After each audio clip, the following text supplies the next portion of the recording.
Lesson number 28. I never thought that I'd actually be showing you this lesson, but I suppose, with the weather patterns changing, you've got to be careful of floods. You've got to understand where the flood zones are and the flood zones. So this here is a little video that I made of Richard Dunn's house yesterday. You can see here, it's an awesome house. You can see it's double story. You can see how big the humans are there. You can look around, that's his neighbour's house there, just to give you an indication of how high they are. They're right down at the end of the cul-de-sac. They're on a very, very small creek, and they've got amazing views out over this creek, and then there's a huge golf course which one can actually see, which is behind here. And it just gives you, what a beautiful location. Right at the end you see all the grassland there, perfect for the children. Double-story house with the thing being able to look out, that balcony being able to look out. But look at this in the flood zone. This is him paddling around his house. You can see the water's actually up to the first floor there. And this is him actually on a canoe going around his house. And I think it just gives you such a surreal impact on what is actually happening.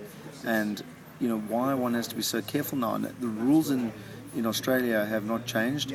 I actually read an article yesterday. If you are buying a property, they should directly ask the estate agent. They don't have to tell you about the flood damage. So you get to see a video like this and the type of impact that it has, and you can understand how important it is to do your research and know where the flood zones are. Because this particular house actually flooded in 1974, and at the end of the day it's now flooded again in 2011, even though they've built the bridge. And look, that there is the house.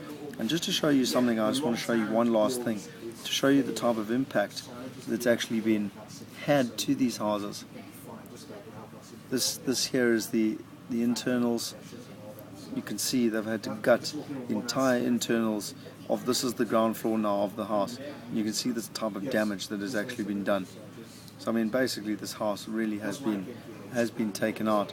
So for me, this lesson, all about knowing where the QS, which is the Queensland flood line, but wherever you're buying, understand what that flood line is. It's there for a reason, because if it does flood, it's going to have a huge impact on your resale value.